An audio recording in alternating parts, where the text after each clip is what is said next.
maybe it was, well, maybe it was 17 in octal or something. It was only 15 decimal. I don't know. Hey, everybody. Here we are in week 5. Wow, we're terms going by. So let's see here.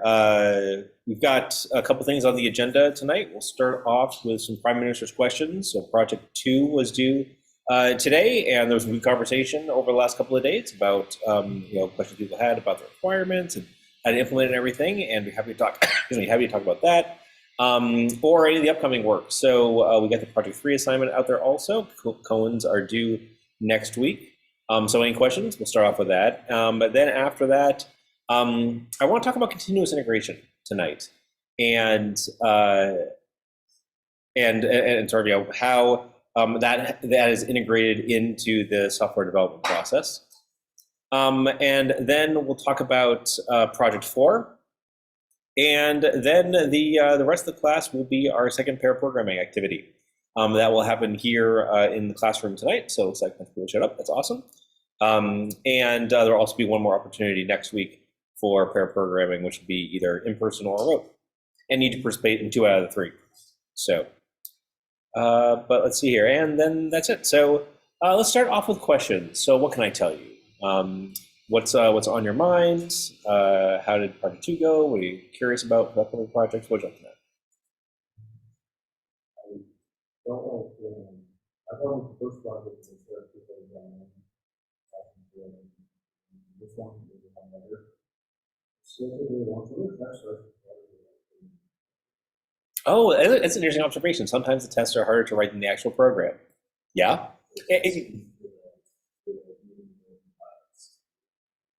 Oh, like writing tests for reading and writing files. Cool. I'd like to explore this a little bit more. So, like, what was more challenging about the tests?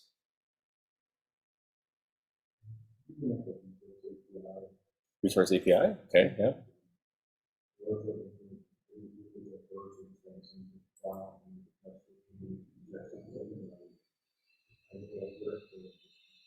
Oh, right. Yeah, the test. Yeah. Uh-huh.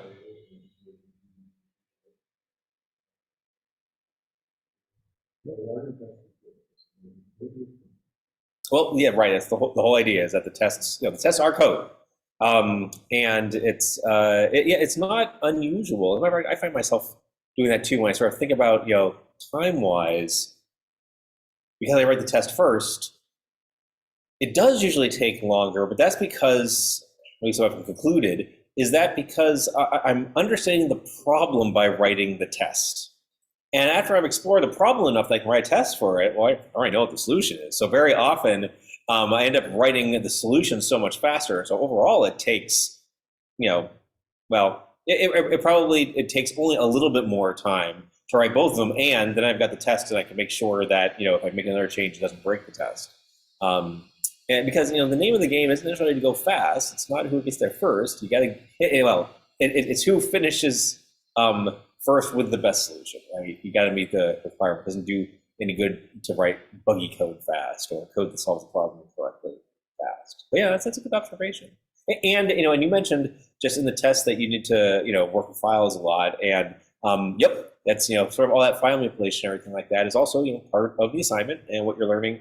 How to learn and how to do and stuff like that. But it's okay. That's good to know, though.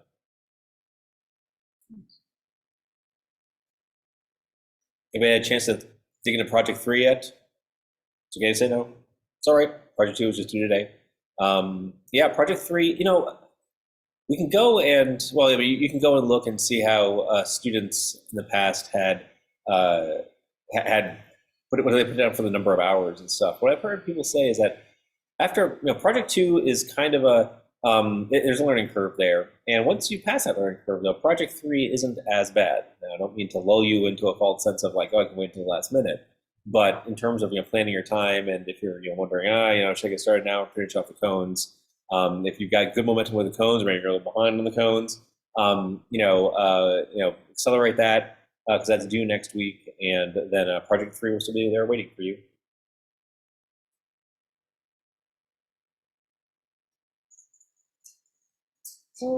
What else? How are you feeling about the concepts in the course? Hey, tell me about more experiences working with IO. What were some of the things that were interesting or surprising? Anything that you're still wondering about?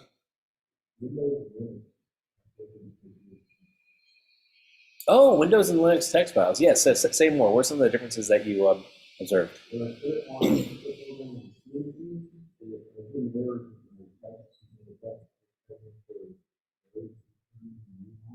Yeah, character line feeds. Yeah. Basically, save a file on Windows, like having, Yes. Yeah, that'd be Windows. I think that's the convention. Oh, that's a really good thing, right? Okay, so great.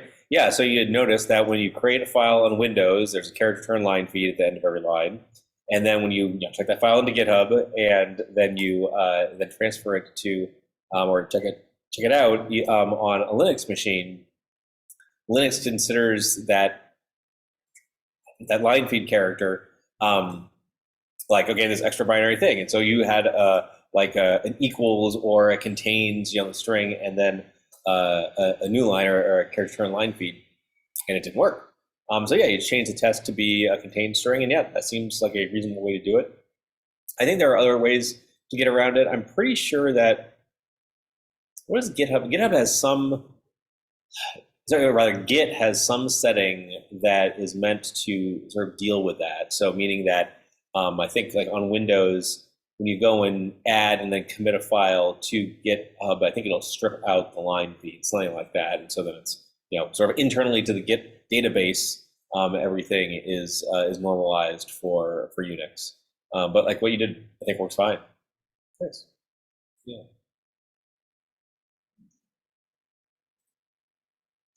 Did the readers and writers hierarchy stuff make sense? It's probably like the biggest class hierarchy we've seen so far. And how are you feeling about your confidence in the abstraction of like using a reader in places and like when to use the various types of those? Yeah. Yep. And that's a fine way to do it. Yeah. I mean, the whole idea is that, as I think I had some conversation with somebody about it, and they were saying things like, well, how come the dump method doesn't take a writer? Because I'm dumping it out. It's like, well, where's the writer? Well, the writer's in the constructor. Why is the writer in the constructor? And that's because the abstraction of the text dumper is that it just dumps an appointment book somewhere, and it's really up to the implementation, the thing that provides the text dumper implementation, to specify what that destination is. And so then it's an interesting example of object-oriented programming of then saying, hey, we're going to delegate that decision off to the subclass, and so putting it on the interface, then forcing everybody who uses that interface, whether you're creating an object instance of it or whether you're invoking a method like dump, to then also specify the destination part of that.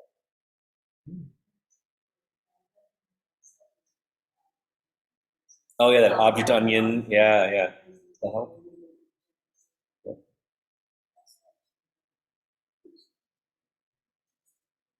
Yeah, exactly. Yeah, I've always found that to be a helpful way of understanding the fact that like it's a whole program to the interface thing, um, uh, where to reduce the cognitive load, right? You're just like, I'm just dealing with some kind of reader, right? I'm my text dumper. Sorry, well, text dumper would be a writer. So I'm some abstract writer. I don't really care what type it is. All I need is something to write out a string to, and that keeps the code more simple. Also keeps it decoupled and allows it to evolve independently. So like if you hard coded so I mean if your text writer hard coded it to always go to a file, you're going to have problems in Project 5, which we'll talk about next week when we talk about REST, because you're going to want to be able to write to an HTTP socket. Well, because the text writer uses the very abstract writer, it doesn't care if it's write to a file, write to a socket. It's up to another class, other code to provide it with what it should write to. And this ends up giving you more flexibility and making things more simple. Actually, I cover some of those concepts in the testing with mock objects screencast. And just a heads up, if you haven't had a chance to watch it, you'll be fine for tonight. But starting next week and probably the week after that, too. Maybe not the week after that. I'll try to get to most of that next week then. We'll be seeing examples of writing tests using mock objects, and so I encourage you to watch the screencast at least once, because that's one of the more advanced and maybe esoteric in a way that you haven't seen type things, concepts in the class. Certainly the one you have so far. So if anything, this week is kind of like we catch our breath, we sort of know what's going on. Next week's gonna be fun. So even if you do the pair programming tonight and you call that your 2, and that's fine, please be sure to come to class from the beginning of class next week, because we'll be talking about Project 5 and some of the new things that are, Project 5, we work with a web application, so lots of new concepts there, and we'll want to make sure to have a real-time conversation about that. Yes. Cool. Anything else for primary answers questions? Anything else on your mind? Anything else you want me to know about? Any questions, comments, feedbacks, ideas?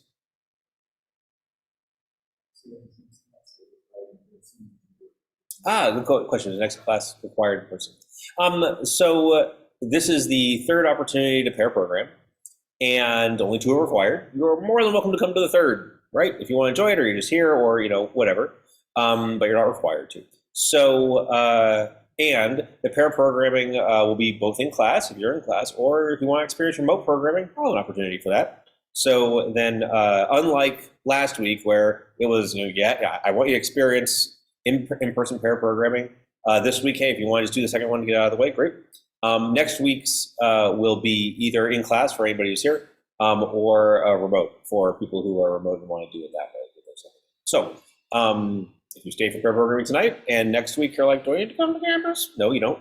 If it's like, isn't like next week Valentine's Day or something? So, if you want to snuggle up with a loved one or whatever and not go to class, that's fine too. I'll be here.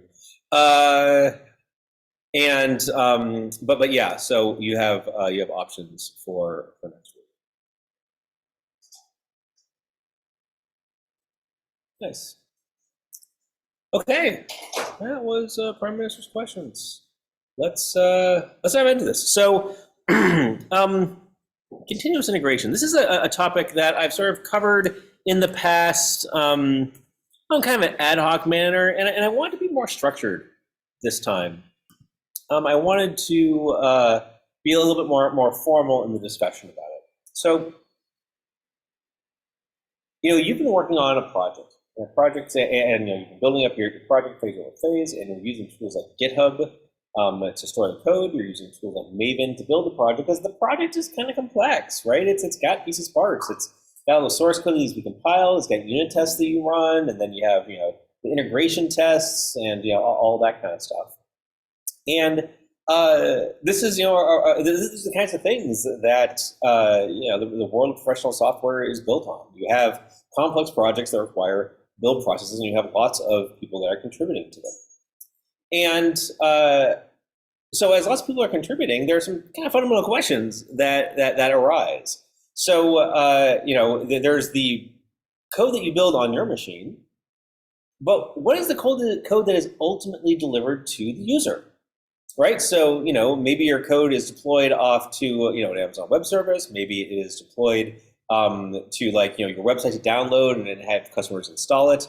No one publishes things on floppy disks anymore, but sort of the same is conceptually. This is what we're thinking about, right? You have this whole build pipeline. This there are lots of manufacturing analogies out there where someone all along the way. There are changes being made to the software, different people contribute at different points, and ultimately what you have is something that your users experience. So how do those processes work, and who's the person that presses the button? Who's the person that determines that the project has the right amount of quality to be able to release it to the world? And so these questions have been around ever since the beginning of software. And we stand at a really interesting point today, in the profession. So,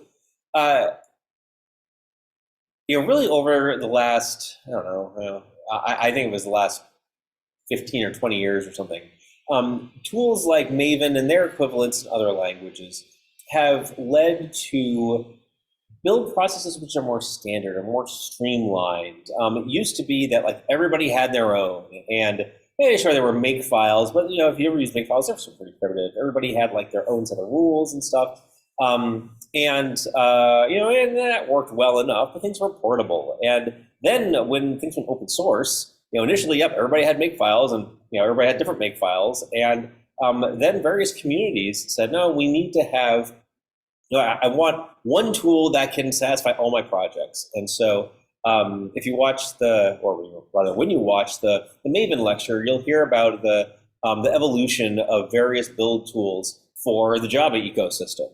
Because there were all these Java developers out there, a lot of them open source, or working in the open source, where they just wanted a tool so like no matter what project I go to, I understand where to get started and that there's some uniformity to it. And really, that's where Maven made its bread and butter, because it provided just enough structure for the majority of projects. Not every project, but the majority of projects said, "Oh, I know how to plug into that. That seems pretty easy," and people did it. Now you've got this build process, and you've got people contributing to it, and but there's still a piece missing, and that's where this continuous integration came in. Because what people wanted to do is say, hey, listen, I want to make a change, and I want that change to be validated outside of an individual developer's machine, right? I want some sort of independent third party who's not a developer, right? So some independent third party to get the latest code, compile it, make sure all the tests run, bundle everything together, and then make it ready for someone else. Send it off to someone else for more testing, or make it available to somebody. And this concept was implemented in a series of tools. I'll talk about sort of where we are today with that shortly. But people learned, the power of this because all this can be automated, or the vast majority of it can be automated. And so then you as a developer, what you do is like, hey, I'm done. Here's my code, and then it sort of like goes off into the big pipeline, if you will, the big conveyor belt of the assembly line, where it puts together all your code, and what comes out at the end is something that the users can use. And if there are any problems along the way, there are all these quality gates that will sort of kick it off the assembly line, or put it in the trash bin, or what it does is it tells you, hey, listen, there was a problem. Like, oh, I made a change, and then the code didn't compile, or a unit test failed, or okay, now I can't build it anymore because there's some missing piece. So this build pipeline really provided a lot of really great feedback. The first one is that we didn't have the problem of like, it works on my machine because it's built on a clean room environment. These days, they start from scratch. They provision a new VM, and they install all the tools on it. These pipelines install all the tools on it, and they get your code and they run everything like that. Believe it or not, when I started my career, there was like a person who did all of this, right? We employed some person, and what they did was like, every day at like 6 p.m. or whatever, okay, they would like build all the software and stuff so that when everybody came in the next morning, they could test it. And when that person went on vacation, what did we do, right? We didn't know. Like when Slam broke, there was only one person who could fix it. So continuous integration servers solve that problem.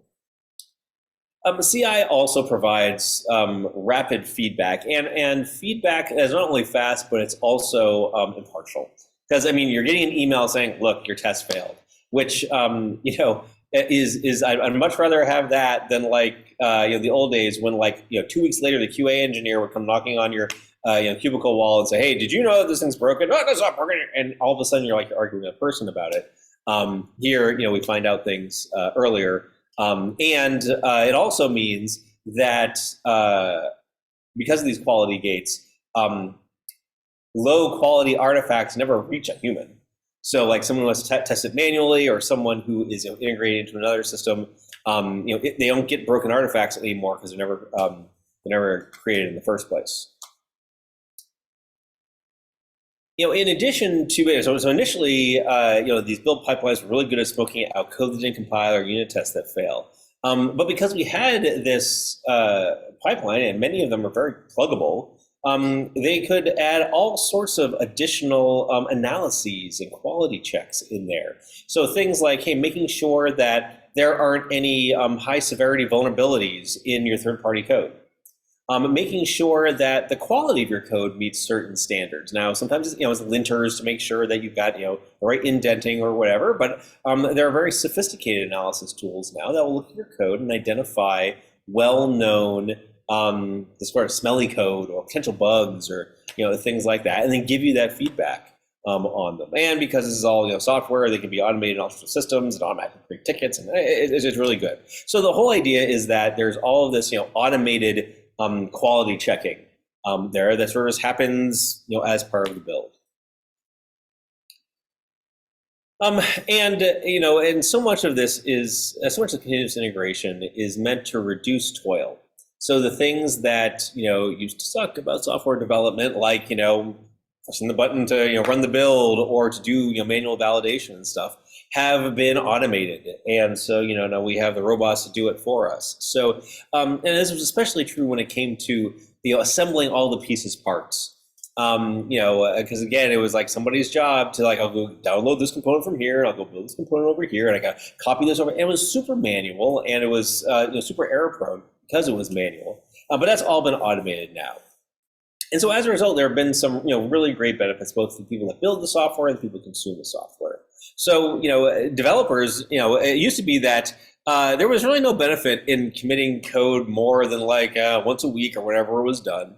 And as a result, we worked in really large batches, and we didn't get much feedback. And it was when we had long-lived feature branches like we talked about with Git, there'd be lots of conflicts to resolve, and that was kind of a bummer. But now, because we can get feedback so quickly, where it's much easier. We're incented to work in small batches and commit changes more often, so that we know what's broken and what's not. And as a result, we're able to deliver software so much faster than we were in the past. And especially with anything that is any software which is live in the environment, anything deployed to the cloud, or even things that are deployed internally. Now you can just get new capabilities out there so much easier, right? This wasn't a while ago when continuous integration really first started getting noticed. The reason people noticed it is because they were doing dozens of deployments a day, down from 2 a year, right? There were just these systems that was just so fast. And what they were doing is okay, I'll fix that bug, and you click commit, and then within a matter of minutes, that code was in production. Right? It's revolutionary at the time. It's wait, you mean I don't need to ship floppy disks to them? No, you don't. They've got it right there.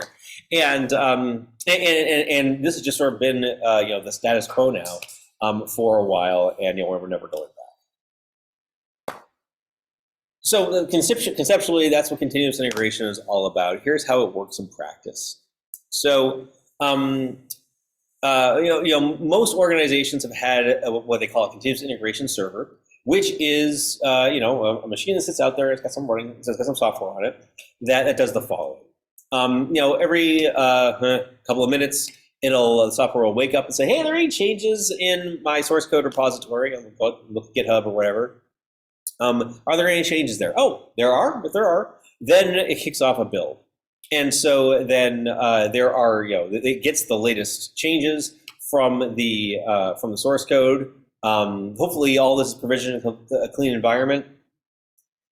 Like in the old days, we didn't have that. We had these, statically allocated build machines, which were fine until they got dirty or corrupted or whatever, and then things got ugly. But the whole idea is they have a pretty clean environment that you run things in. And so you get the latest source code, then you build that source code, you download all the dependent libraries, so all the things that your Maven does for you. And then it runs all the tests, right? Make sure that everything passes. It'll run some code analysis, maybe, to identify things that you could be doing better, or things that might point to an error in it. And these build processes can also do things like create documentation and bundle all these reports together so that you can publish it to an internal website. People can review it. Sometimes there are email alerts, all this kind of stuff. Good things. And then it puts all the artifacts together, right? Like, you build your jar file, or hey, maybe you've got, a zip file or an installer or something with all the pieces, parts. It builds all that stuff together. And then it takes those artifacts and it deploys them to an artifact repository that people can see. So another part of this is, you probably noticed that when the first time that you built your projects, there were a whole bunch of jar files downloaded, right? You got all sorts of stuff, everything from JUnit to my code, everything like that. And those all reside, all those jar files are served up or hosted in an artifact repository. It's called Maven Central. And it's basically it's got thousands and thousands of jar files, zip files, and documentation, and other things like that, source code. That's all bundled up there in artifacts. And the way those artifacts get there is they are deployed through, many of them are deployed through continuous integration builds. Internally at work, we use our own artifact repository. It's a very common pattern. It works really well because tools like Maven work with it. And so then, when I build my software, or rather when my software is built, the artifacts are created and then published to that repository so that other people can go and fetch them.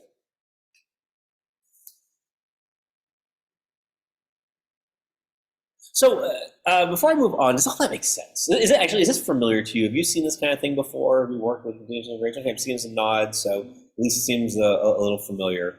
But yeah. I'll get to that shortly. Yeah, but I want to make sure everybody's familiar with, understands the concepts anyway before we start diving into like how this impacts you in the class. But it sounds like everybody's good. Good, excellent. And I'm not surprised because this isn't like revolutionary. It makes a lot of sense, and I think it's very much relevant to contemporary software development. So I'm glad that you're not super surprised. But it's an important thing to know, an important thing to understand the value of. Okay. So, basically every technology has its own continuous integration system, and there are various tools and vendors out there that will help you put together a CI, and then I guess continuous deployment, which I didn't talk about, which is like deploying things in production once they pass the quality gate. So CI/CD pipelines that are out there. Here in our class, because we use GitHub so much, we leverage something called GitHub Actions, which is basically forms a continuous integration pipeline for code in GitHub repositories. It's something that they introduced a couple of years ago, and it's really nice.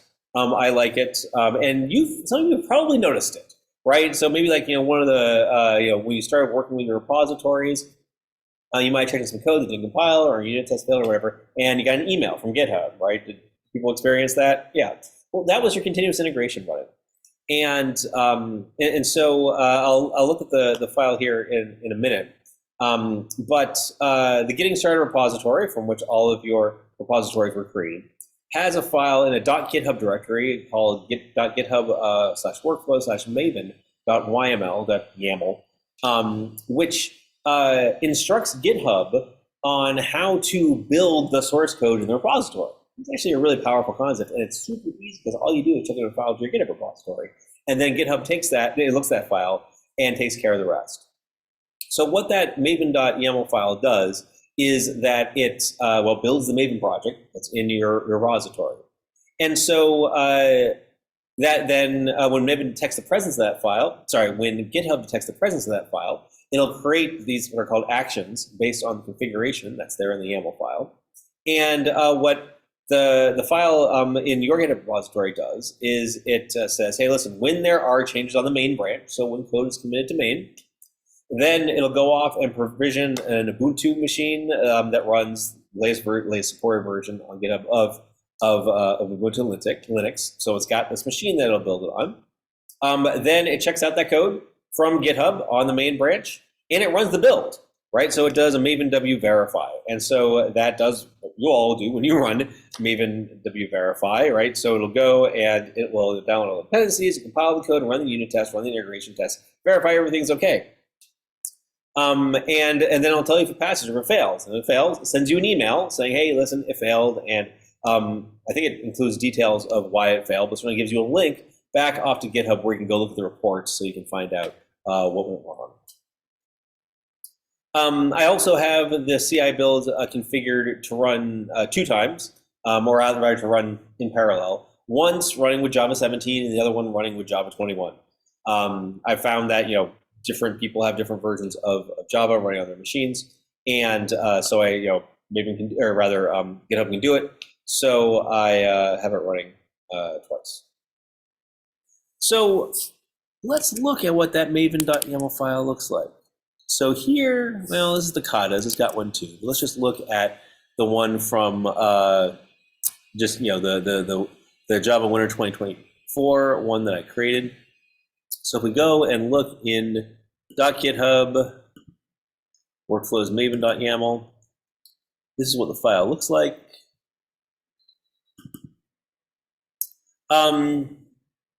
It's a YAML file. I don't know if you've ever seen YAML before, but it's another way of structuring things. It's a lot less verbose than JSON, and certainly less verbose than XML. And so hey, you do things like you give the configuration a name, and then you have this on section which says, hey, what will trigger the build? So when changes are pushed to the main branch or any branch ending in -snapshot, which I use for mine, so I decided to tune it over here. Same thing that when you make a pull request. So this is a pretty cool feature. So when I think we talked about what a pull request is. Is like, hey, one developer says, I want to commit some changes, and would I like some feedback on it? As a matter of fact, you can configure your GitHub repositories to require a pull request that is approved by somebody else before code is merged to the main branch, which provides a nice workflow, and especially in the open source world where you might not have as well coordinated set of developers. It's good to have that extra check. So not only when you push directly to main, which I'm sure all of you are doing because many of us are doing the code, but when you create a pull request, what it'll do is it'll look, and the pull request is always off of a branch, right? So you create a branch and then you create a pull request. So this configures the action to say, hey, listen, run the action on the pull request branch when the pull request is created. So not only do you get to see the code, but then you also get feedback on, hey, did that code work in unit test? Did the code compile? All that kind of stuff. So your CI build is run on the code on the branch for the pull request before the pull request is merged. So it gives you some nice early feedback. And then the jobs section, the jobs build section, describes what you do, how this code is built. And so, like I said, it runs on the latest Ubuntu, so it provisions a machine like that. And then the strategy is all about, do you have parallel builds? Do you have multiple configurations of the build going on? So yeah, I want one for Java 17 and one for Java 21. And then you give each build configuration a name. And then you have the steps. And so the steps are the things that use the so-called actions. So the actions are just steps in your build pipeline, processes in your build pipeline that do things. So it's kind of an interesting syntax here. I can never figure it out. I didn't include an example to figure out how to use it. But you say that, listen, the first thing you're going to do is you're going to use the checkout action to get the code. And then I'm going to set up the JDK that was specified. And notice that I have multiple JDKs up here, multiple versions of Java. And so I use the set up Java action, and I can configure it a little bit. So I use the Tamarin, which is a distribution of the Java development kit, to build it with. And what GitHub does is it interprets these things. It uses these actions, and what the actions know how to do is like, well, how do I go fetch Java 17 from Tamarin and install it on Ubuntu Linux, right? Someone else has already done that for you, and it's just so great that you can leverage this instead of having to write it all yourself. And then once we've got everything all set up, we've set up, we've got our checkout. Well, actually, we've set up our Linux host. We've got our checkout. We've set up Java. And now we build our project, right? And so then it knows to run, the Maven W script from the root of the checkout directory. I just run it in batch mode so that it doesn't, it works better in terms of like the ASCII output and stuff like that. And I run verify, and I just overemphasize that I want to use the pom.xml. It's there in the root directory. It doesn't. which is super cool. So I'll pause for questions in a bit. But if we then go and actually, if we just go and look at, let's say Java winter 2024, we go and look at this. We see a couple of things here having to do with this. We'll just go to the Actions tab here. And so this is, every time I make a commit to the repository, the actions run. And so then, I guess it's been a little while since we've worked with this repository. So 2 weeks ago, I made a change here. And I can drill into details about the actions that ran when that change was made, when that commit was made. So I said, oh yeah, it ran it when it was pushed, when there was code that was pushed, and it ran the maven.yaml configuration. And you'll see there was a matrix of 2 builds, and so then we can look at the jobs, get Java 17 and Java 21. And now I'm in a view where I can see all the stuff that was doing. I'm not going to go into all the detail here, but you can expand it. And this is where it talks about, hey, what actions are being used. And you can see, hey, when it ran the checkout action, here's what it did, right? And so, again, it's a log. So there's lots of details here. It's great when something, it's great to know when something goes wrong, but when something goes right, you just ignore it. But it is saying things like, here it is. Oh, here's checking out the appropriate branch. And so, yeah, you can see the command that's issuing there on Ubuntu. I could have also run this on a Windows machine, which, for some environments you might want to, right? If you are writing native code, or rather if you're writing, machine-dependent code, you have to build it, right? You have like portable, C or C++ code. You have to build it on Windows. You have to build it on Linux in order to have an executable or a library that can run on those platforms. And GitHub allows you to do all of this. Now it's super great that it's free for us because Microsoft is nice and lets us have free accounts there. But for a not terribly unreasonable fee, you can have this in your own environment, right? You can have your own GitHub. You can have your own set of actions. And it really provides so much power because, I guess, as I'll show down here, here is where we build our Maven project, and we start out by running there's our Maven verify, and here is all of the output. As you can see, it downloads all the artifacts, so there's a ton of stuff to look through here. But if there's a unit test that fails, you'll see it in this output.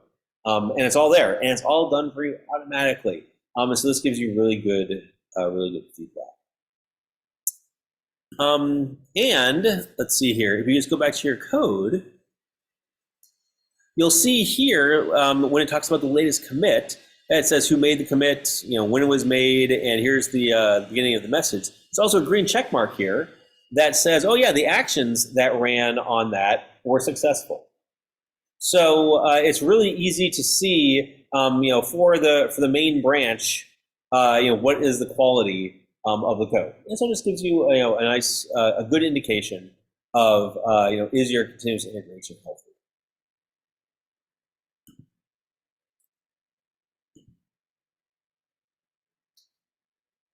So, again, this is all the stuff that GitHub does for you when it runs the continuous integration. If there's a problem that's encountered, it will email definitely the repository owner, and probably if it knows I can't remember if it attempts to email the person that made the change. Maybe it doesn't. I can't remember how that works. No, I think you get a change when it. Well, actually, I don't know if we get that. But anyway, but it gives you this feedback, and you can find out. You can find out quickly, and that's the whole idea. So, the bottom line is that when it comes to contemporary software development, when we're working in a world where it is now possible to have rapid feedback and get changes from a developer's mind into production in a matter of minutes, the continuous integration provides this pipeline for accomplishing those goals. And along the way, it automates a lot of the toilsome processes for not only putting together and assembling the software, but also validating the quality of it, so that that what it is that you're putting in production does what it expects. And there's some more references if you want to learn more about both concepts for continuous integration and how to use GitHub Actions, because there are a lot of them for every kind of software system, not just Java. So that was my spiel on continuous integration. Thoughts, questions, ideas?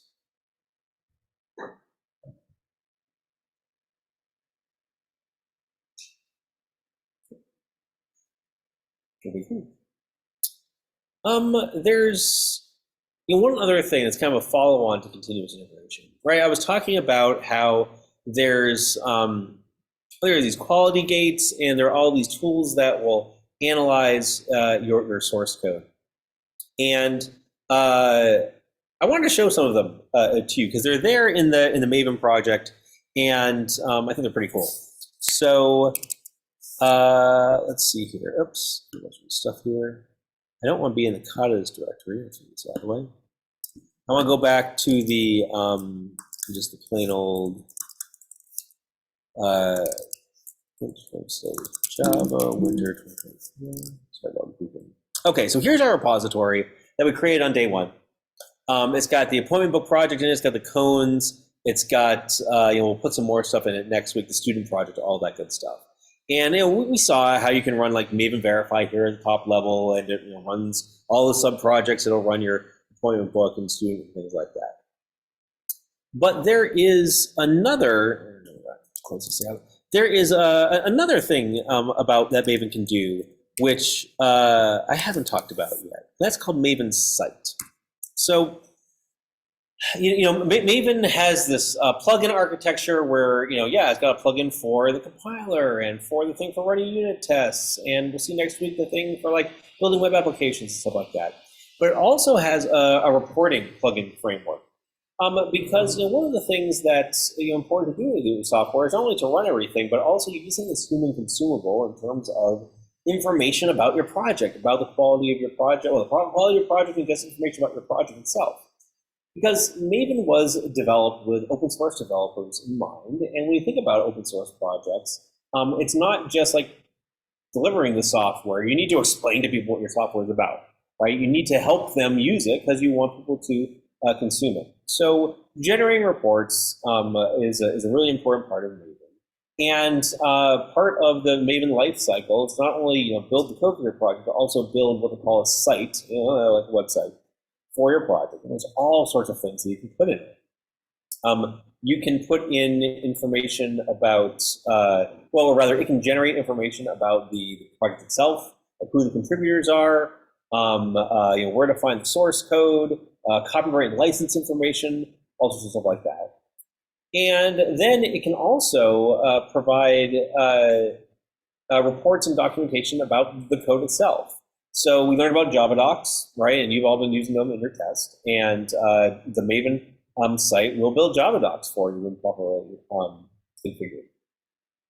It will also create reports about the unit tests, or rather the tests, whether they're unit or integration in your project. So for instance, how many pass, how many fail.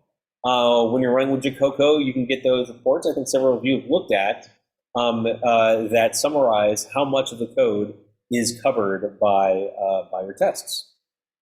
And all this is essentially free. You get it working, and then all you do is run Maven site, and it all builds for you. Now it takes a little while to build, but at the end you get these really nice reports. So if we go and open what is it called, target site index.html, things might be a little messy right now. I don't know. We'll see. Great. Okay. So this is what was generated when you run Maven site. It's this like website all about your projects. And it gets a lot of this information from the POM. So let's see, I'm going to go find my pom.xml, the top level one. I'm sorry, was it the right one? It's called. Yep, this is it. Okay. Oh yeah, there's some things we need to change in here, but that's cool. Yeah. So if I don't know if you've had a chance to really look at the pom.xml, but there's a lot of information in here, and not just like the version of your artifact, which ends up going in like the name of the jar file and things like that. But you can have a description of your project. You can link off to a website, and but just it has which submodules, with child projects. Then there's all this like demographic information about your project. Because again, this was meant for open source developers, and there's things you want to know.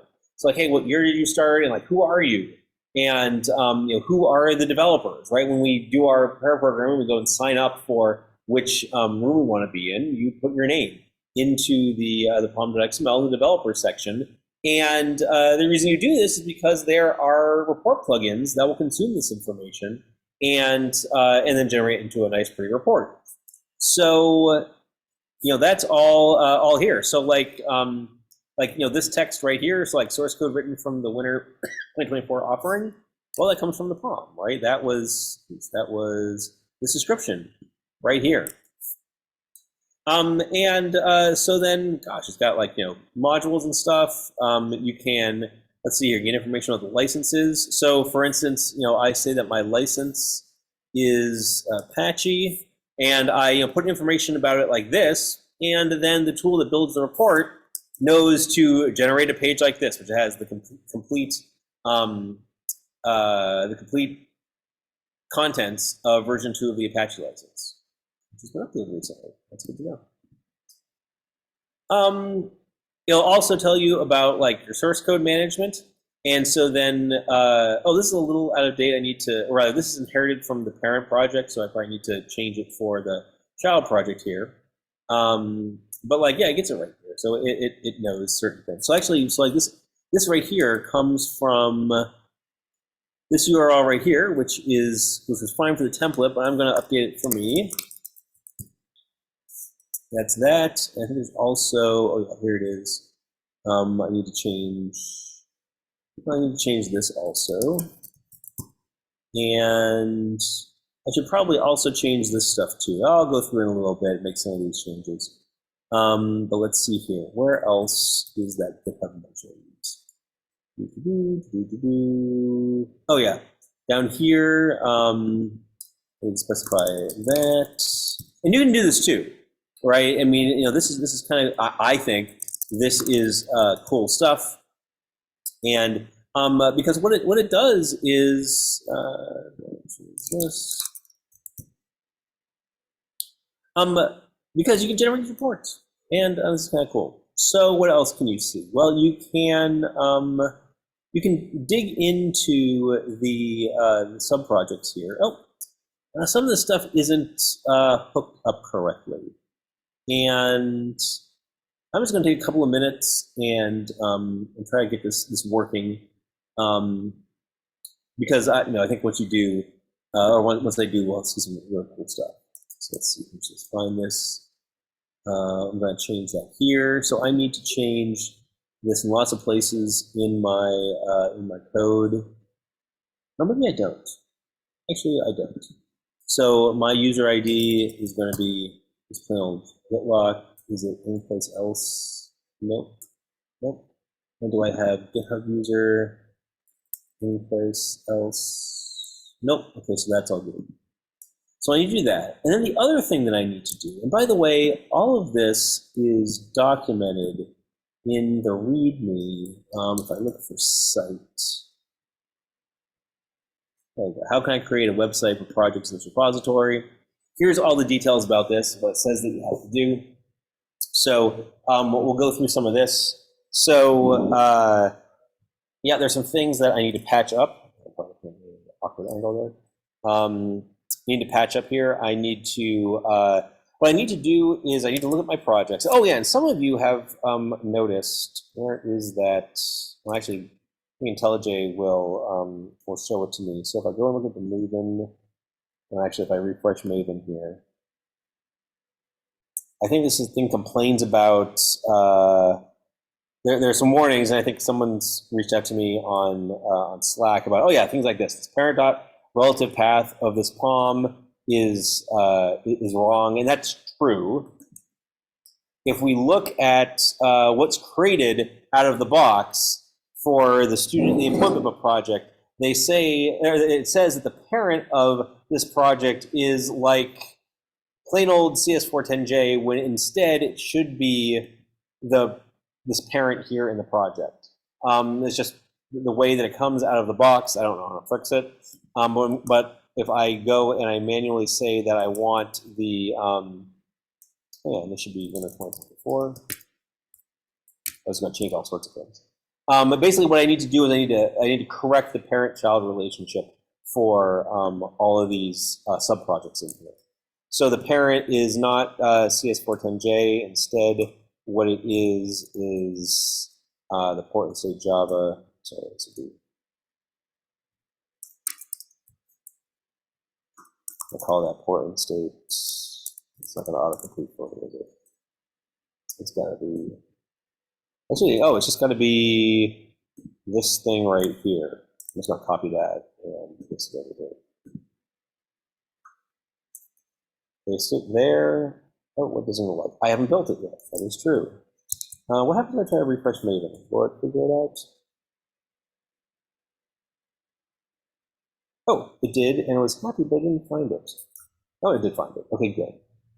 So, okay, so tonight we're going to see a lot of Maven stuff. And it goes nicely with the Maven lecture, but basically what we're doing is we're going through and we're kind of fixing things up so now so we can get nicer reports. So I did this for student, and now I'm going to do the same thing for appointment book and tones. Just go into the POM and change the parent to be one level up. Same thing with tones. One level up. Oops. Cool, and then I'll refresh Maven again, make sure everybody's okay. Cool. Okay, now I'm going to build my site again.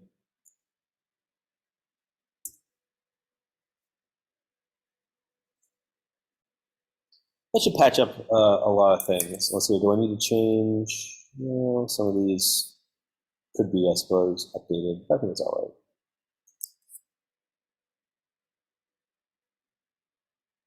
So this is, your build process is part of your code, and it's something that as a software developer you need to be aware of. Personally, I try to stay away from this stuff as much as possible. I just want my build to work for me. But every once in a while, you need to go in and patch some things up, or upgrade. You should definitely upgrade third-party libraries, but even upgrading your build system. New version of Maven comes out. Other new features I can take advantage of. So it's something good to know. And again, it's something that you will very likely encounter as you start working on more and more complex software projects. So I'm going through again, and now that I've changed my prompts, I'm rebuilding my site. Let's see here. Also, let's debugging. Oh, after I run Maven's site, I should also run site stage, which stages the files to be deployed. And actually, that's what I'll open up my web browser. It'll look much better. It'll have it ought to have all the links squared away.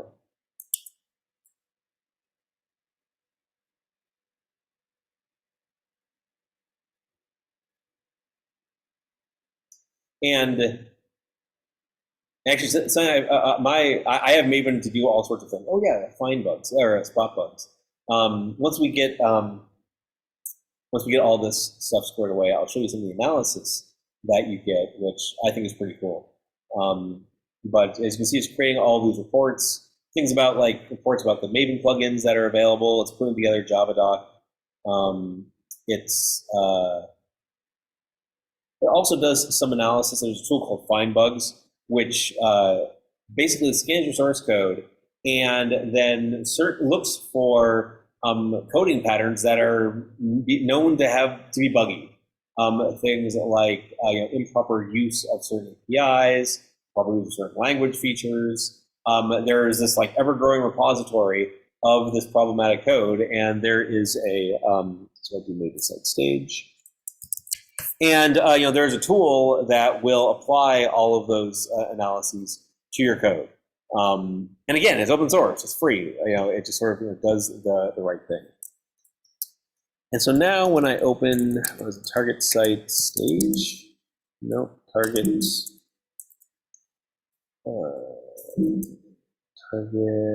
staging. There you go. Index.html. I think these ones will work better. Now do I get, good, now I get a report for this.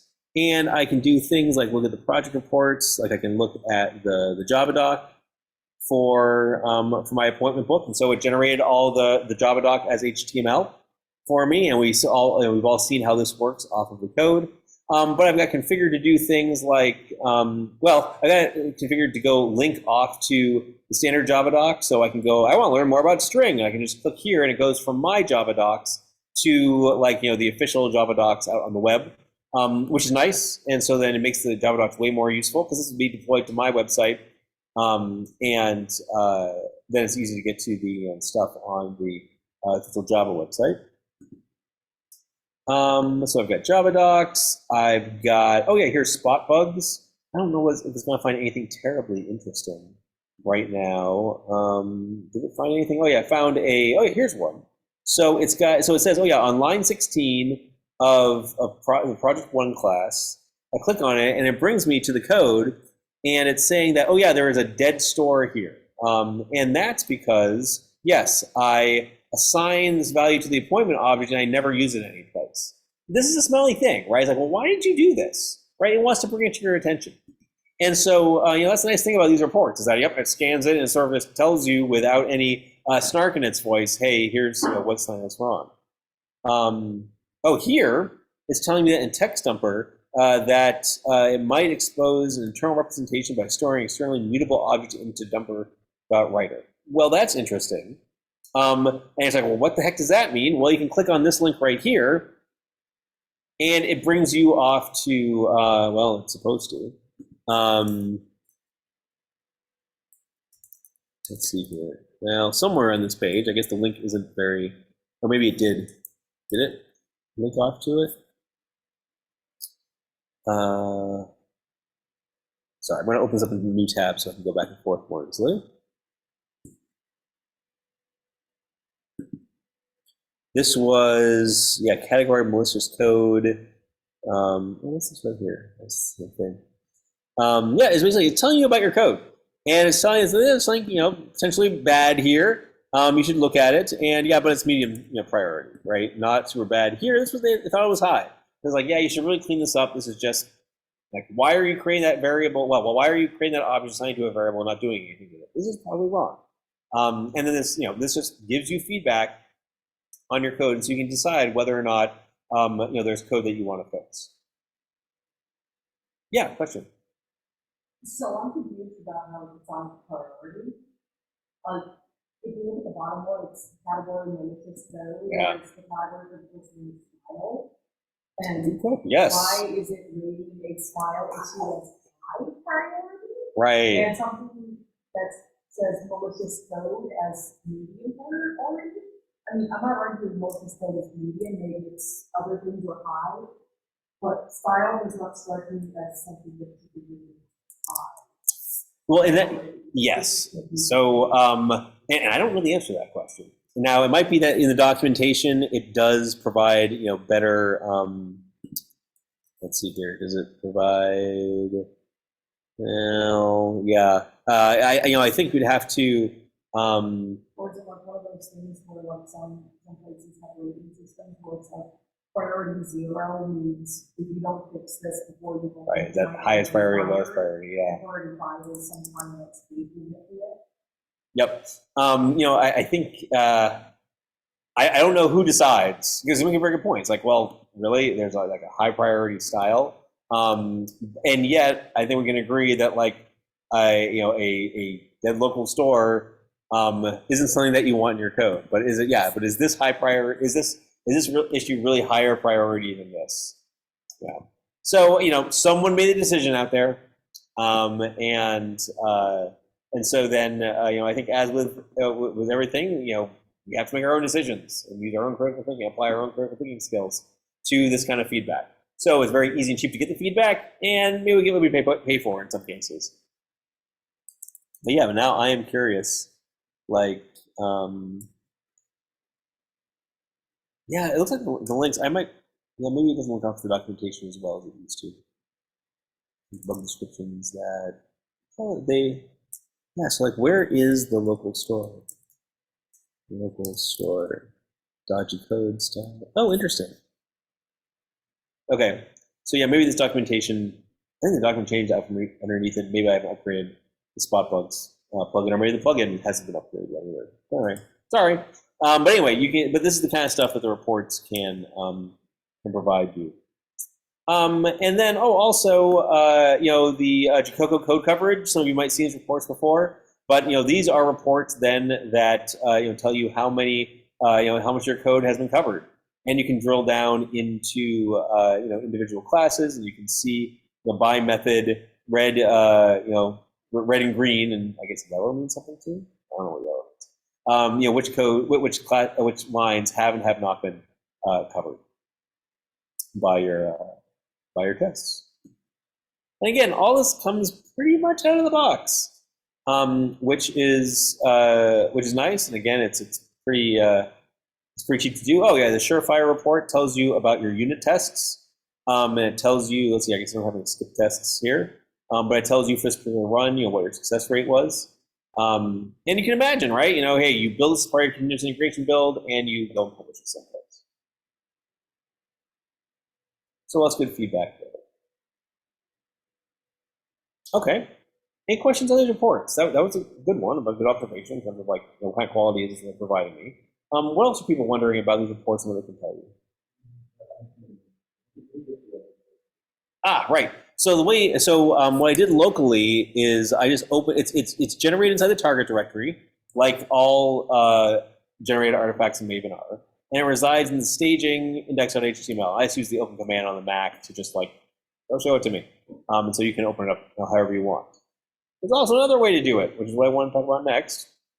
And there is the following. So there's something in GitHub called GitHub Pages, and so the whole idea is that GitHub will let you host pretty much arbitrary content on its servers, and maybe some of you have encountered this before. And so what one of the things that Maven has is an ability to deploy your site to GitHub Pages. So I'm going to make some GitHub pages for my repository right now with these commands, which I always forget, that's why I wrote them down. So the first thing, and the way GitHub Pages works is that it looks at your repository for a branch called gh-pages. So you basically create that branch. Oh, interesting. I used to create the branch off of the first repository or first version of the repository. We don't need to do that anymore. It's probably fine.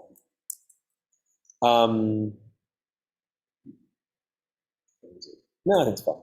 Okay, that's right. So I'm going to create a branch called GitHub Pages. I'm going to check it out. So that switches the current branch there, right? So if I say, oh, that's right, I have, sorry, I forgot to commit that stuff. I want to go do that first. So I want to check out main again, and now I want to commit these changes. So fix up parent-child relationship in pom.xml. Sounds like we're in family therapy. We are not.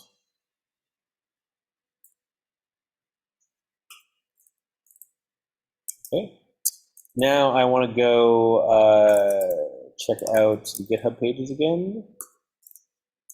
And I want to, I need to get rid of the readme.md, the markdown. I'm getting rid of it on this branch because apparently when this changed a little while at some point, GitHub, if it sees a readme.md, it'll serve that up for the GitHub pages, which is what we don't want. We want the index.html from the Maven site.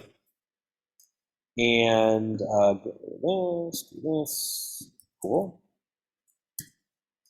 And now I'm going to push it up to GitHub.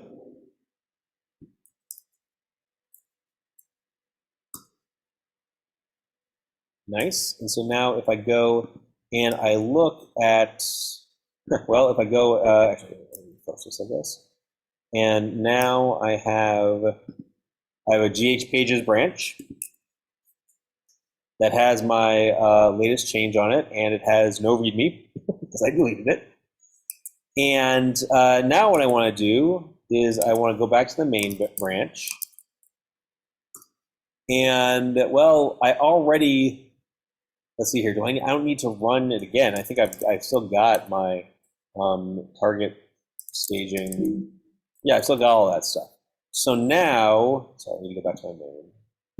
Make sure I get the right command here.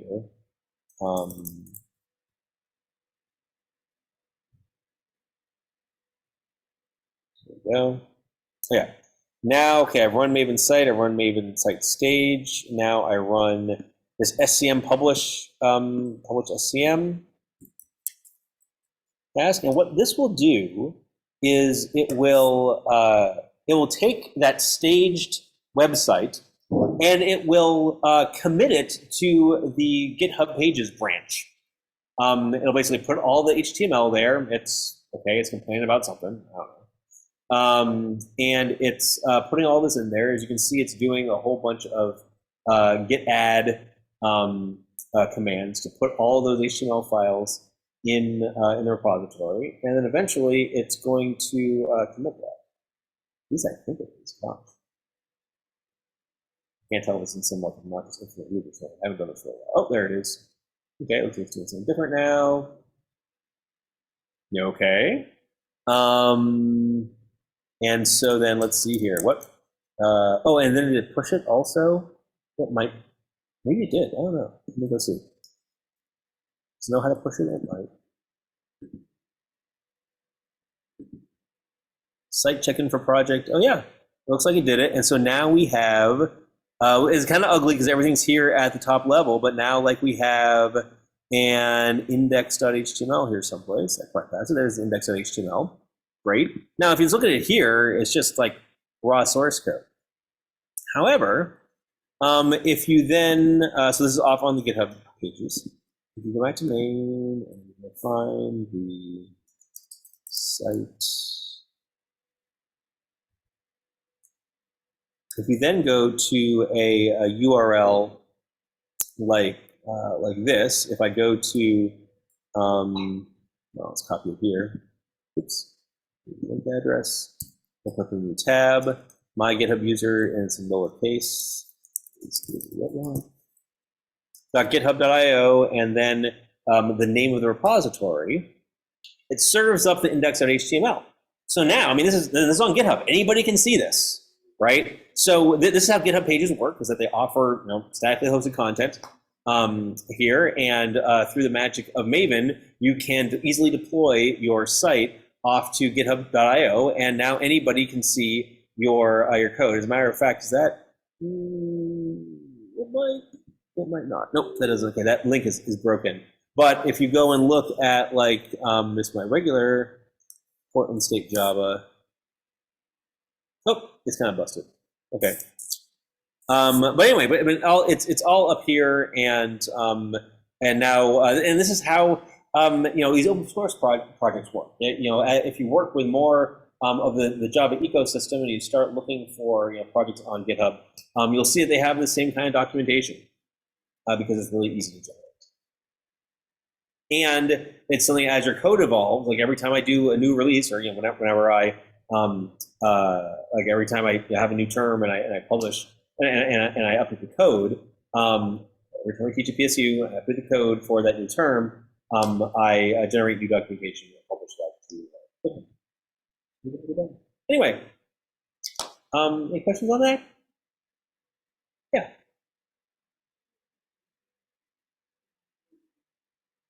Oh, good question. Now, I mean, what are the expectations in terms of like zero bugs and like how clean should reports be? I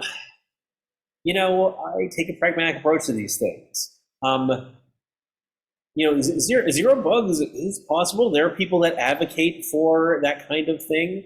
And actually the way you do that is through testing development. And so that's zero functional bugs. And then in terms of keeping these reports clean, I think it's important to, pay attention to the things that are fit for purpose. So if the bug is telling you, like for instance, that dead store, right? That's like kind of code that should probably be taken out. That indicates something that really doesn't make sense. So pay attention to those things. But other things, the other warning, like, hey, you're storing an object that might change out from underneath you. That's fine. Okay, I know that's nice to know, and I can take that feedback in. Realistically, there are some projects, especially ones that have like code linters, that from the very get-go they have all those quality gates in, and it's so much easier to start that way. And really, once you get off that path, it's really hard to get back on again. So if you're starting, starting from a project from scratch, apply these kinds of checks. As a matter of fact, the tools that will, scan for bugs, that will do things like, let's see here, project reports, like, actually, this is kind of cool. Like the Java doc covers all of the modules here, but things like, what is a PMD again? Oh, this is another thing that analyzes the code and just gives you feedback. It's really up to you and your team to decide how much time you want to invest in responding to these reports. And I think, I guess what I encourage you to do is try it for a while and see if you think it's beneficial. Because, I bet you'll learn a lot along the way. So, oh, wow, I didn't realize that was a problem. But you'll sort of get to a point where you don't make those mistakes anymore. Maybe there's some mistakes that you're willing to live with because either it's necessary or it's like, yeah, okay, I know that, somebody somewhere thought that was a bad idea, but for us, it's okay. What really matters in the big picture is, are you, making someone else's life better by providing them with a solution to a problem? That's what software is all about. And are you doing it in a way that is healthy and sustainable for the people that contribute to it? Those are those are the measurements that I make, and I think the ones that are ultimately important. Whether or not some report is green, if it contributes to one of those things, great, make it green. If you're meeting those goals otherwise, as long as the reports don't point to like an ocean of toil coming up soon, I think you're okay. Nice. Any questions on that? Cool. Let's take a break. We'll come back and talk Project 4, and then we'll do the pair programming. And let's take 15. Let's go until 7.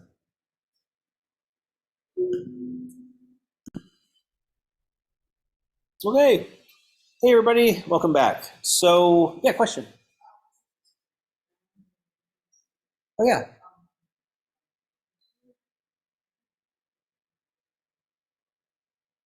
Oh, sorry. You ran Maven site and you didn't have to change pom.xml? Did you open up the HTML file? And were you able to navigate to the submodules? Oh, okay. So maybe you don't need to do that after all. Okay, cool. Yeah, because you know what? When I opened it the first time, I didn't run the site stage, and so maybe that was the difference. Or I don't know. Maybe it was better. Great, excellent. I'm glad it works for you. That's cool. Learn some things. Yes. So yeah, we've been talking about continuous integration tonight, which kind of goes along with the Maven lecture that I hope you've watched. Or maybe now you're a little bit more interested in it, or have some better background in what Maven and GitHub can do together. And it's kind of a one-off topic. I think it's just an important thing to talk about in contemporary software development.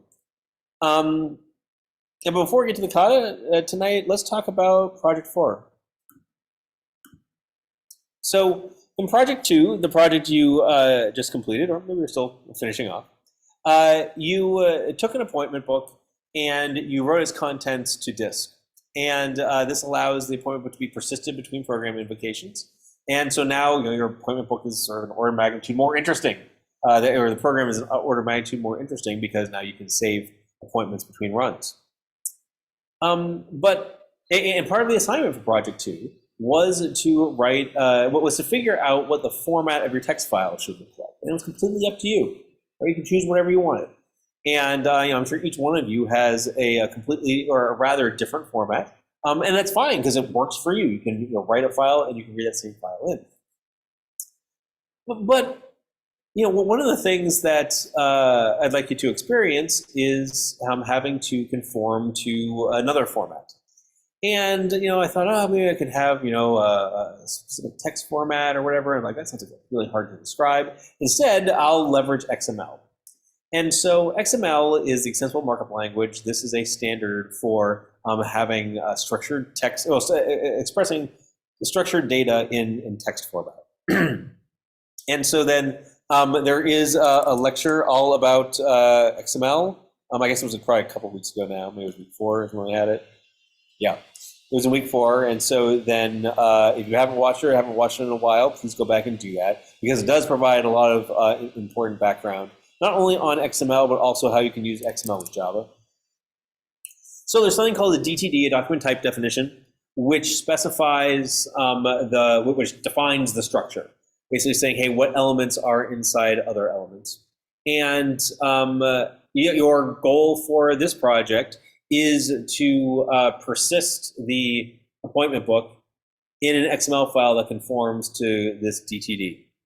And if we go back and look at our IntelliJ project here, we'll see over in the appointment book, and there are some tests for it. I think some of you have already encountered this. Over in the resources, yeah, so like here is an example of a valid appointment book in XML format. So this is an appointment book that contains one appointment. So here, and see, the thing about XML is that it's pretty easy to figure out, right? You're familiar with what an appointment book is supposed to be. You can look at this and, well, yes, there are a lot of brackets around all over the place. You know what this means. So great, we've got an appointment book, and here's the owner of that appointment book, and there are more than one appointments. Each appointment has a begin section and an end section with dates and times, and then also the description of the appointment in the appointment book. And all of this is specified by the appointment book DTD, which you can navigate to here in IntelliJ. I don't know if I'll go into all the details. You can read about it in the lecture, but yeah, as you can see, there's the root element is sorry, where's the root element defined? Well, anyway, there is a root element defined. Yeah, that's in the XML. But an appointment book consists of an owner and star, so 0 or more appointments, and each appointment has a begin, end, and description. So then this describes the structure of the XML, and here's an example of that XML for that particular report. So ultimately, this is what you need to create, is XML that looks like this.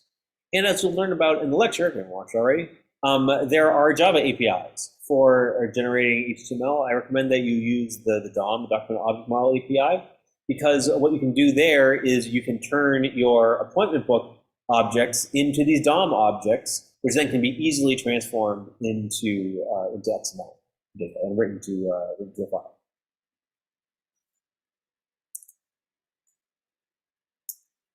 So how will you do all of that?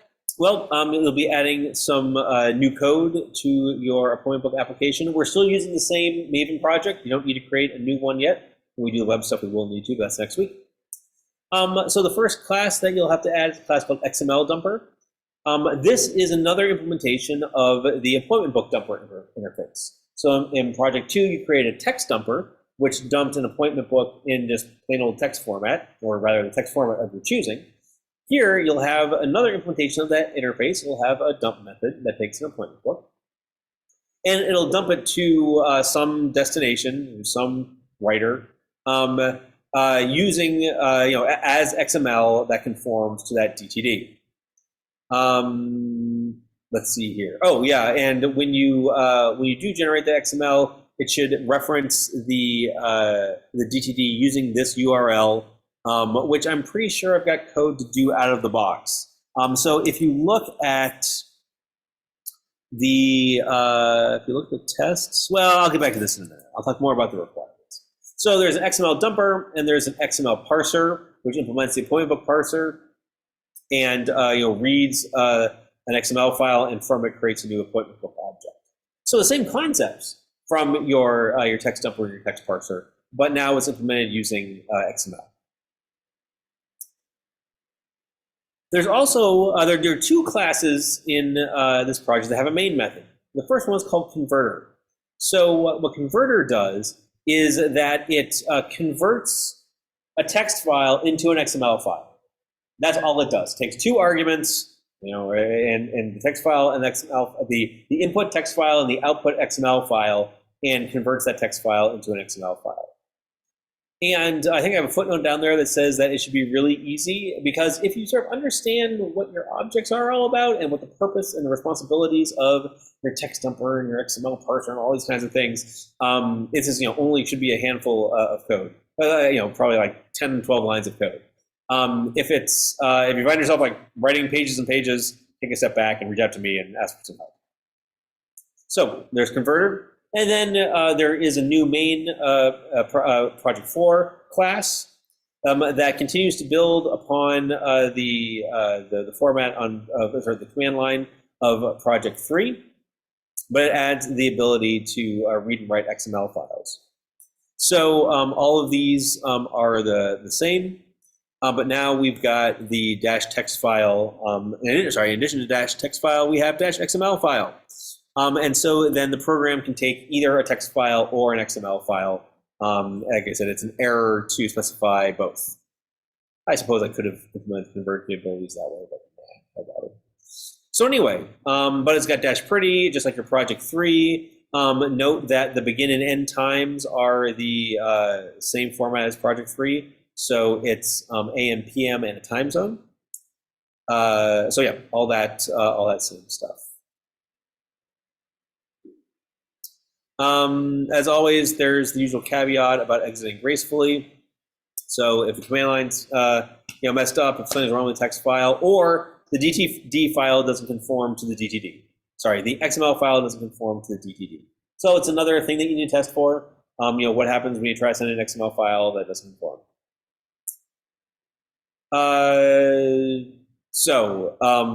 There's another footnote, or a large footnote here, another section here.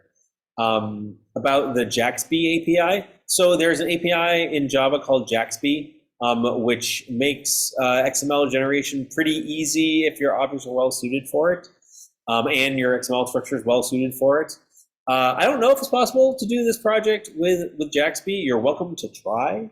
I think most students just sort of take the information that's there in the lectures and in the notes and everything and leverage that, and it'll be fine using the DOM API, but the DOM API is pretty dated. And if you look at it, it's kind of like, oh, that's kind of awkward. Why does it use generics? And like, yeah, because it's kind of old. But it works. And that's all part of the assignment, honestly, is to not only work with XML, but maybe work with a kind of a clunky API to see what it's like. It'll be a good test of, or get an indication of your growing maturity with Java that you can, see when an API is effective and when it might be able to have some more focus on it.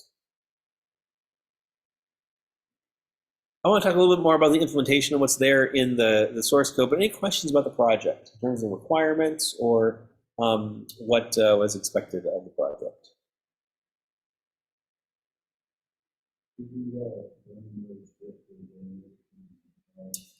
Oh, actually, no, it doesn't. Thank you. Yeah, so yeah, it does say it does mention the create first project here. What this does is it talks about the fact that when you did create the project, there is an XML book, appointment book XML helper class. Let's take a look at that right now. So, and let's take a look at it. Yeah, right here. So let's look at the test first. Okay, so over the years, I've used this project a couple times. There are some things about the DOM API, which is like, it's just like getting started with Maven. I didn't want you to start from scratch. I want to give you a little bit of a head start because there are some things where trying to figure it out the first time is kind of tough. And so I want to give you some examples to work with. So much like the Project 1 unit test, where it showed you how to read the README as a resource, and hopefully you saw that and then use it in your projects. The appointment book XML helper test gives you some pointers on how to get started with working with XML. So this shows how the various Java APIs things like Document Builder and Document Builder Factory, can be used to parse XML. And actually, this parses that valid appointment book .xml file that we were just looking at over here, and just make sure that you can call the parser on the builder. And actually, what this returns is the DOM object, the document object that you can then work with. This leverages this appointment book XML helper as the error handler and the entity resolver for parsing. So this is all explained in the lecture, and so again, if you haven't watched the lecture, please do so. If you have watched the lecture and maybe you need to review a couple places because there's a lot there, it's been a while. Anyway, there are these things in XML parsing. There's something called an entity handler, and that's the thing that, as it is parsing the XML file, will go off and find the DTD so that it can validate the structure of the XML. I didn't want you to write your own entity handler because it's kind of confusing. So instead, I provided you one here via the appointment book XML helper. And again, this helper object is used with the builder, with the document builder that you get from the factory. Same thing with the error handler. And actually, if we go back here, and then you see that appointment book XML helper extends project XML helper. This is the thing that implements error handler and entity resolver. And basically what it does is, hey, if while during XML parsing, if a warning, an error, or a fatal error is encountered, that's code that is embodied in an exception, it just goes and rethrows that exception. If you don't do this in their no ops, which I think is kind of a dumb default implementation, but that's the way it is.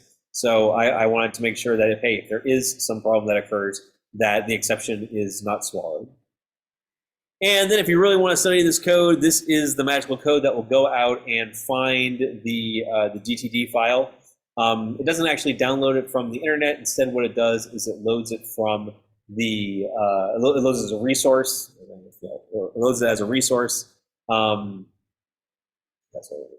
It loads it as a resource from one of my jar files that's on your class path, and so it finds it okay.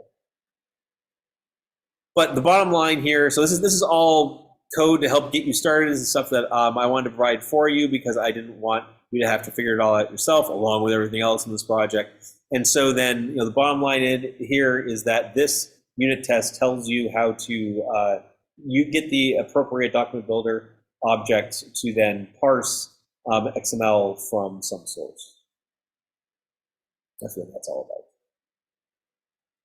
And just like in your project 2, where you use resources to have static files like a valid appointment book in text format, you also have that valid and invalid appointment books in XML format that you can use in your own tests. Of course, you can write your own tests also. Or sorry, you can write your own classes. You can write your own XML files and then test them as you go.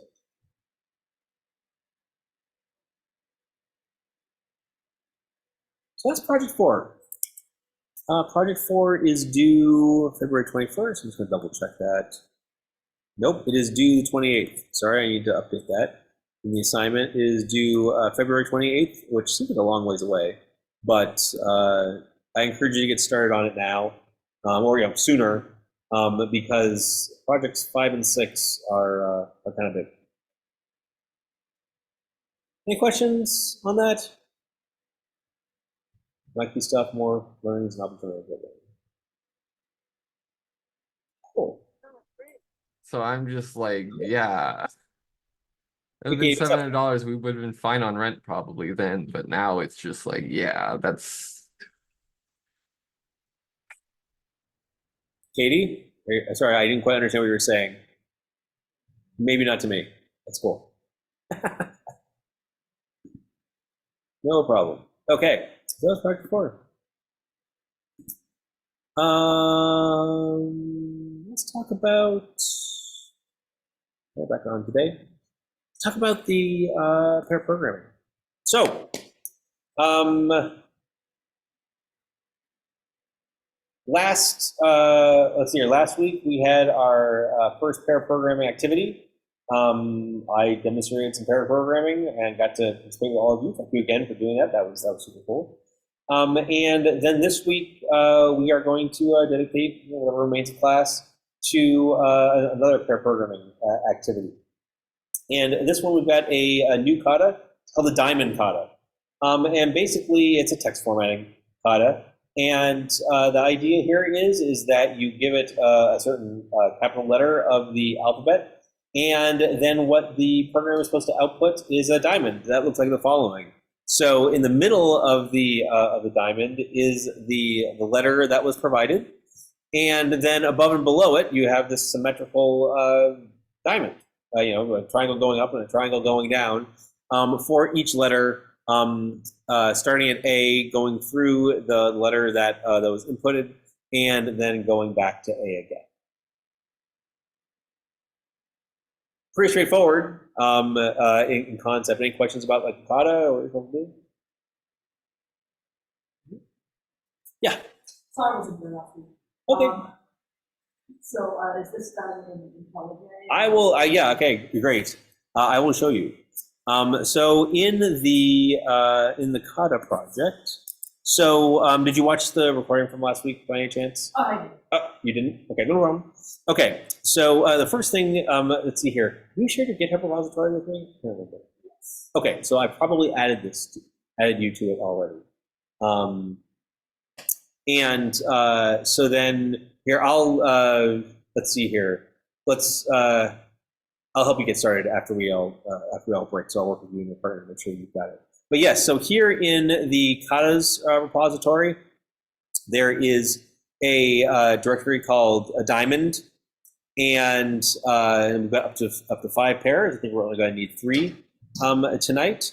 And then and again, let's see here. There in the main, we've got there's a diamond class, and then there's a diamond test that you can use to get started. This should all look familiar to you. I encourage you to do a test ribbon, but it's your pair. You can do however you and your partner want. And so that's where you code it all up. So who's going to be pairing up tonight?